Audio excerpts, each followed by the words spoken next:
Nouvelle mesure de taxation en application au Mali était le sujet au centre des échanges entre le ministre de l'Agriculture et son collègue de l'élevage et de la pêche face aux organisations faîtières du monde rural. Les deux ministres sont revenus sur les bien-fondés de cette décision. Ressourcer les jeunes sur la culture générale du milieu, tel est l'objectif de Tchidjifo Deme, c'est-à-dire une nuit de réjouissance à travers des contes, des proverbes et des chants traditionnels. La troupe Samabou Bangou organise depuis 5 ans en Tombouctou cette nuit. Mesdames, Messieurs, bonjour et bienvenue aux informations. Expliquer les bien-fondés des nouvelles mesures de taxation en application au Mali. C'est à cet exercice que se sont attelés le ministre de l'Agriculture et son collègue de l'élevage et de la pêche face aux organisations faîtières du monde rural. On en sait plus avec Tchemonko Konati. Le peuple malien, désormais comme seul garant de sa souveraineté. Une décision empreinte de détermination dont le substratum s'appelle la synergie. La trajectoire tracée par les autorités de la transition nécessite une contribution collective aux actions de développement. Comme stratégie, des prélèvements sont désormais effectués sur les opérations de recherche téléphonique et de transactions. Une stratégie de mobilisation des fonds constituant le centre d'intérêt d'une campagne de sensibilisation. Pour la présente séance, la voix du gouvernement est portée par Daniel Siméon Kéléman et Youbaba, respectivement ministre de l'Agriculture et de l'Élevage. 10% pour les rechargements de crédit de téléphone et le montant des factures, des abonnements et des consommations téléphoniques et Internet. Et 1% pour les opérations de retrait sur mobile monnaie. Les calculs réalisés sur la base des prélèvements des 1 et 10 sur les réalisations cumulées de l'année 2023 au niveau des services susvisés par les 3 opérateurs de téléphonie du pays donnent un montant annuel de 109,66 milliards de francs CFA au fonds. Ce fonds sera utilisé pour faire face aux défis énergétiques, d'infrastructures de base, des inégalités sociales et des infrastructures du système productif. Cette décision traduit la volonté des autorités de sortir le peuple de l'impasse que le pays traverse depuis plus d'une décennie. Situation sécuritaire peu reluisante, rupture avec la CEDEAO suite aux sanctions illégales, départ de la quasi-totalité des partenaires. Les conséquences sont multiples et variées. À cet effet, nous devons compter d'abord sur nos propres moyens à développer et transformer nos ressources agricoles. Pour y parvenir, nous devons donc faire appel à notre sens élevé de patriotisme, notre génie créateur. Si la durée de fourniture de l'électricité à Bamako, par exemple, ne dépassait pas 7 à 9 heures de temps par jour, quelques semaines après la mise en place de ce fonds, le courant est fourni pendant près de 19 heures par jour. Les organisations faîtières du monde rural réitèrent sans réserve leur adhésion à la démarche. Lorsqu'on parle de souveraineté, d'indépendance, de développement endogène, on parle surtout de sacrifice. Il n'existe pas de grande nation au monde qui n'est pas passée par ce canal. La seule nation bombardée avec des armes atomiques qui, à un moment de son histoire, a changé, c'est-à-dire son modèle même de fonctionnement pour se concentrer exclusivement sur son pays. Moi, j'ai assisté à ça, c'était en Malaisie, où des femmes ont enlevé leurs bijoux pour aller le fondre, pour garantir la Malaisie, l'économie malaisienne, parce qu'ils ont dit que tout ce qu'ils ont en commun, tout ce qu'ils ont de réel, c'est d'abord la Malaisie, au-delà de toutes les richesses individuelles. Cependant, ces organisations du monde rural expriment des préoccupations relatives à l'utilisation judicieuse du fonds et à la création des conditions pouvant contribuer à améliorer leur climat des affaires. Pour ce qui concerne notamment la gestion du fonds, elle ne souffre d'aucune ambiguïté, rassure ces porte-paroles du gouvernement, soulignant la mise en place d'un comité restreint de pilotage de 11 membres devant assurer la transparence. Prélèvement de la taxe, on en parle. Le président du réseau des petites et moyennes entreprises du Mali, Sanou Sarr, était face à la presse ce samedi. C'est dans le cadre d'une rencontre d'échange d'informations, mais aussi et surtout de sensibilisation sur l'importance du prélèvement de la taxe mobile initiée par les autorités de la transition. Pour le président du réseau, le prélèvement de la taxe participe à la construction nationale et témoigne la preuve de l'engagement citoyen. Pour plus de détails, nous vous proposons d'écouter le président du réseau, Sanou Sarr, est interrogé ici par notre reporter Alou Abdoulaye Touré.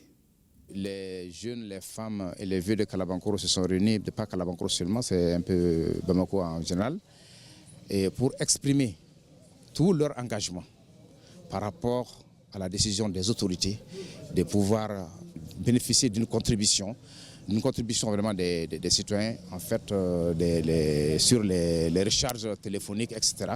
Donc c'est un engagement assez fort que nous sommes en train de démontrer pour que tous sachent que ce qui a été pris comme décision par les autorités, nous l'acceptons. Nous l'acceptons dans le cadre du développement du pays. Nous l'acceptons dans le cadre du développement de notre armée. Et nous, des maigres sommes de 50 francs, alors que nous demandons, nous sommes engagés à le donner.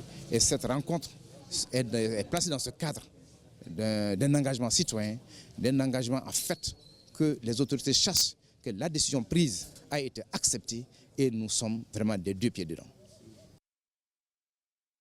Le grand format de cette édition nous amène à une séance de dégustation.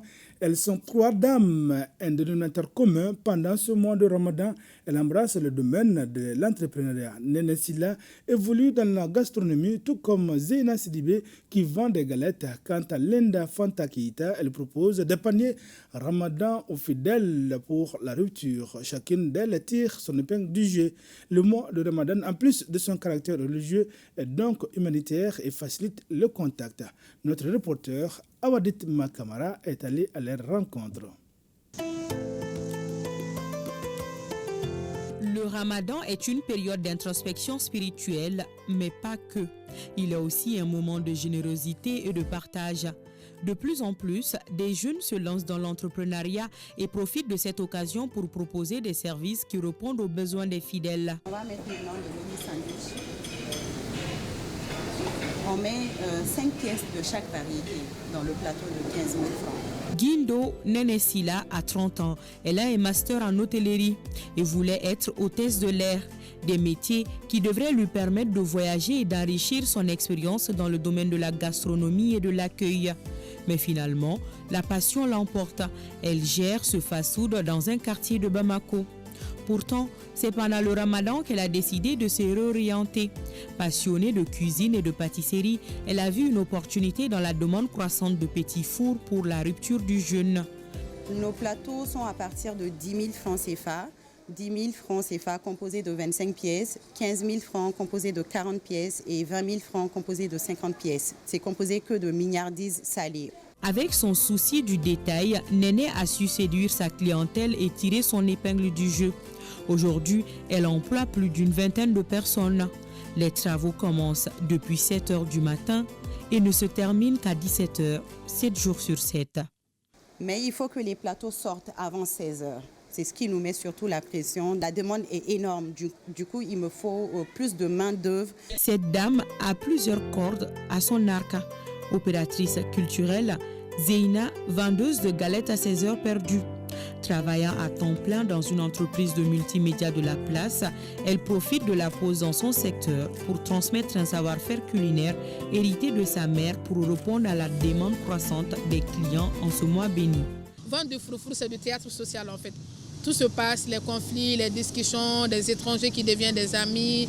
Donc du coup, moi, ça m'inspire en tant qu'artiste de discuter avec les gens et avec la société, les voisins, des thématiques les plus urgentes de notre identité culturelle en fait. Donc c'est lieu de rencontre, de partage et de cohésion pour moi. Linda Fanta, elle, a choisi de combiner tradition et praticité et propose des paniers Ramadan personnalisés. Chaque panier est rempli de délices soigneusement sélectionnés en fonction des prix. Il permet aux fidèles de rompre le jeûne de manière conviviale et délicieuse. Chez nous, le prix le plus élevé est 250 000. C'est le panier Ultra VIP, composé de produits d'épicerie fine d'exception. Ensuite, on a le panier VIP à 200 000 et on a le panier standard à 50 000 qui est composé de produits, pour la plupart, produits maliens. Bien que ces femmes réussissent à générer des revenus importants pendant le mois de Ramadan, elles doivent néanmoins jongler avec de nombreux obstacles au quotidien.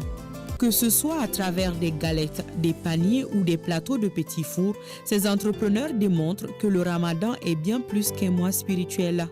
C'est aussi une période où l'entrepreneuriat et le partage se rencontrent. Toute chose qui fait la richesse de cette période bénie où chacun y trouve son compte. Bravo à ces dames. Lancement ce vendredi à la grande mosquée de Lafiabou en commune 4 du district de Bamako de la semaine de prière pour le Mali. Cette initiative de l'Union des jeunes musulmans du Mali, UJMA, à travers la semaine de prière, l'Union des jeunes musulmans s'inscrit dans la dynamique du retour de la paix et de la stabilité au Mali. Alou Abdoulaye Touré. Pour parvenir à l'entente et à la cohésion, à la paix et à la stabilité, l'Union des jeunes musulmans du Mali n'a jamais manqué d'occasion pour prier Dieu, le Tout-Puissant, le Miséricordieux, afin qu'il accorde son bonheur à notre pays en ce mois béni de Ramadan. En initiant cette prière collective, l'Union des jeunes musulmans du Mali formule des vœux et des bénédictions pour la nation tout entière. Le mois de Ramadan, c'est connu comme mois du Saint-Coran. On fait un grand rassemblement dans la grande mosquée de Bamako chaque année. Cette année, on a partagé ça avec toutes les régions du Mali. On a organisé ça dans toutes les régions, dans toutes les communes.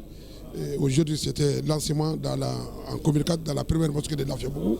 On a fait lecture du Saint-Coran et on va continuer avec cette lance jusqu'au vendredi prochain. Et ça sera clôturé dans la grande mosquée et avec la présence des plusieurs personnalités religieuses et administratives, Inch'Allah. Après la prière, l'imam a formulé des bénédictions. Il a demandé aux uns et aux autres de saisir cette occasion pour invoquer Dieu le Tout-Puissant afin qu'il protège et préserve le Mali. Le représentant du ministre en charge des affaires religieuses et du culte a fait part de toute sa reconnaissance envers l'Union des jeunes musulmans du Mali. Nous invitons toutes les structures fêtées religieuses à imiter l'IJMA, à faire des prières collectives pour les Mali, pour la paix, la stabilité et la cohésion sociale. Ce sont des fidèles musulmans visiblement satisfaits de cette initiative qui ont à l'unisson prié pour le retour de la paix au Mali. Bonne prière aux fidèles musulmans. Plus de 80 veuves et 147 orphelins de l'association de veuves et orphelins de Djikoni-Para ont bénéficié des kits alimentaires et sanitaires. Les gestes et des laboratoires à Djata Pharma. Les détails, c'est avec Adam Maïga et Adama Traoré. Du sourire aux lèvres des orphelins et des veuves à Djikoni-Para en ce mois béni de Ramadan. Un geste de laboratoire à Janta Pharma qui leur a offert des kits alimentaires et sanitaires. Gundo Damba, âgé de 80 ans et mère de 5 orphelins, fait partie des heureux bénéficiaires de ce don qui intervient à un moment où le besoin se fait plus que jamais sentir. J'ai perdu mon mari il y a plus de 10 ans. À ce moment, mes 5 enfants étaient très jeunes. Je les ai nourris avec le peu que j'ai gagné du service trainer à l'occasion des cérémonies sociales. Pendant ce mois de Ramadan, les prix des denrées alimentaires ont pris l'ascenseur. Je suis très contente puisque ce don va contribuer sans doute à la charge familiale. À l'instar de Gundo Damba, plus de 80 autres veuves et 147 orphelins ont bénéficié de ces kits alimentaires et sanitaires. Un geste de bonne volonté en ce mois de Ramadan à l'initiative de l'association des veuves et orphelins de Djikoni-Para et du laboratoire Ajanta Pharma pour un coût estimé à 600 000 francs CFA. Ces kits alimentaires et sanitaires seront distribués auprès de 80 veuves et de 147 orphelins. Je suis comblée de joie en tant que présidente de l'AVOD. Cette initiative-là est venue encore de nos prescripteurs. Parce que nous sommes en contact permanent avec les prescripteurs et les pharmacies. Chaque fois qu'on partait encore les voir, par rapport à leur dicter encore ce que nous avons fait encore à l'Amaldem, ils ont fait une proposition, pourquoi ne pas partir encore avec les orphelinats. Donc nous faisons toujours un sondage par rapport à la demande de tel orphelinat. Nous avons apporté encore du riz, de la macaroni, sucre, il y a l'huile aussi, il y a les savons. Au-delà de ces dons de kits alimentaires et sanitaires aux veuves et orphelins, le laboratoire contribue à la prise en charge alimentaire des orphelins en fonction du climat des affaires. Le Rotaract Club a procédé vendredi à la deuxième édition de sa traditionnelle campagne de distribution de iftar à l'hôpital du Mali. Un geste au bénéfice des malades et indigents. Le Rotaract Club entend ainsi contribuer à faciliter la lecture du jeûne aux bénéficiaires. Bokari Koulibaly et Tchadja Moussa Kamara pour le reportage. Le club Rotaract, fidèle à sa tradition, apporte sourire et réconfort aux malades et indigents de l'hôpital du Mali. Une collation leur est ainsi offerte pour la rupture du jeûne. L'acte revêt d'une symbolique forte pour les malades et les responsables de l'hôpital. Les malades aussi vous remercient infiniment parce que c'est lui qui, celui qui pense à un malade dans son lit d'hôpital, vraiment lui c'est généreux. Alors que Dieu même nous a demandé ça. Il faut être généreux. Donc la générosité, ça paye. Vous savez, le social, il compte beaucoup dans un hôpital. Quand on voit des personnes venir comme ça, donner à manger gratuitement aux malades ou aux indigents, ça nous marque. Puisque à l'hôpital ici, comme on le dit en Bawara, tu vois, tout le monde a besoin de ces gestes-là ici. Vraiment, c'est un geste vraiment très symbolique qu'on n'oublie jamais. Créé le 13 mars 1968, le club Rotaract se vertue à poser des actes en faveur des communautés dans le besoin. Tel est le bien fondé de ces gestes. Voir le sourire sur le visage des personnes qui reçoivent ces dons, c'est aussi notre satisfaction. Et on profite vraiment de l'occasion pour remercier les personnes qui sont ici au niveau de l'hôpital du Mali, qui nous ont accueillis, qui nous ont donné aussi l'occasion de faire ces dons-là. Le club Rotaract entend perpétuer cette œuvre pour le grand bonheur des malades et indigents. Un geste salutaire. Le deuxième titre de ce journal, Tifo Deme, ou une nuit de résistance à travers des contes, des proverbes et des chants traditionnels. La troupe Sabamabou Bangou organise depuis 5 ans cette nuit à Tombouctou. Elle veut, à travers cette activité, enseigner aux jeunes les valeurs et les cultures traditionnelles. Pour cette année, le thème retenu est conte et éducation. On en sait plus avec Najim Baba Sissé. La troupe Sababou Bangou respecte une tradition, celle de perpétuer les valeurs traditionnelles à travers les contes, les chants traditionnels comme facteur de sensibilisation et d'éducation. Ça s'appelle Tidjifo Dame, entendez par là une nuit de joie. Cette 5e édition est axée sur le thème conte et éducation. Une édition qui rend hommage à Feu Djumawe Lutubomo, une vieille femme qui a toujours accompagné les initiatives de la dite troupe, décédée il y a quelques mois. L'objectif de Tidjifo Dame, c'est rappeler les activités d'antan de Tombouctou, la culture tombouctienne. Tidjifo Dame, c'est une école.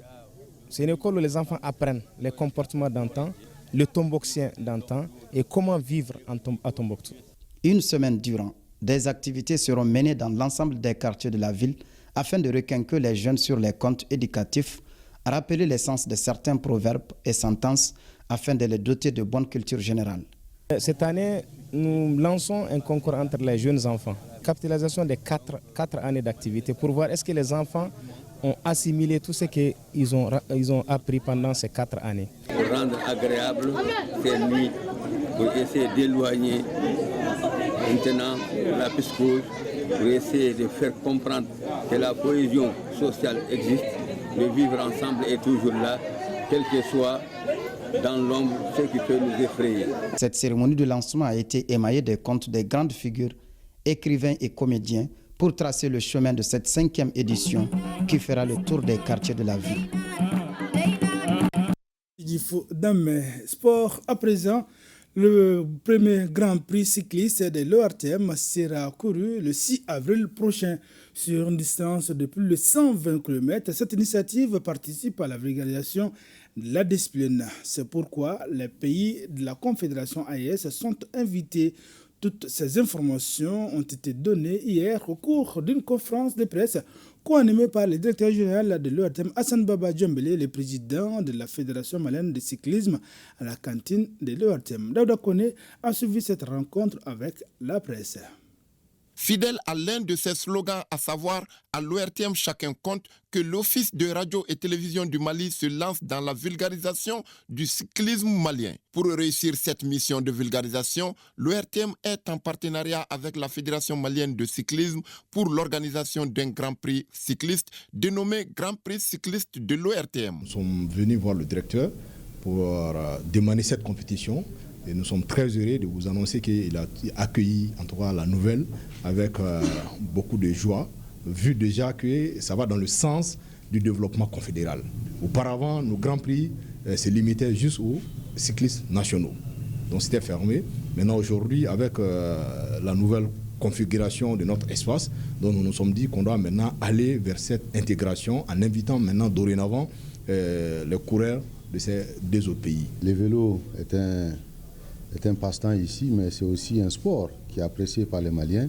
Mais au-delà, la proposition de la fédération va au-delà de nos frontières, c'est-à-dire elle concerne aujourd'hui les compétiteurs de l'AUS, notamment du Niger, du Burkina Faso, qui vont se retrouver ici pour l'occasion. Donc vraiment, c'est un grand événement pour nous, pour la nation malienne, parce qu'aujourd'hui, je pense que autant le football permet de fédérer les âmes, mais je pense que le cyclisme aussi peut être un sport fédérateur. Cette rencontre avec les hommes de presse a été une opportunité d'expliquer le bien fondé de cette nouvelle compétition, les objectifs, le paraphe du contrat de partenariat. Pour ce premier Grand Prix cycliste de l'ORTM, les coureurs prendront le départ devant l'ORTM en passant par le boulevard de l'Indépendance pour rallier Kati et revenir à Bamako. Le parcours a été clairement défini. On va maintenant demander aux services de sécurité, comme on a l'habitude de faire, de voir comment on peut mieux jalonner ces parcours-là pour qu'il y ait moins d'incidents possibles. Ça, c'est très important parce qu'en cyclisme, la sécurité compte beaucoup. D'inviter le peuple malien à sortir massivement le 6 avril pour accompagner les coureurs, pour faire en sorte que, comme je l'ai dit encore une fois, que ce soit un événement très festif. Le Grand Prix cycliste de l'ORTM sera couru le 6 avril prochain sur une distance de 120 km. Inch'Allah. Mesdames, Messieurs, c'est sur cette note sportive que se referme ce journal. Merci d'avoir été des nôtres. Retrouvez Khadija Toukone pour la grande édition du soir. D'ici là, passez d'excellents moments de télévision en compagnie des programmes de ORTM 1.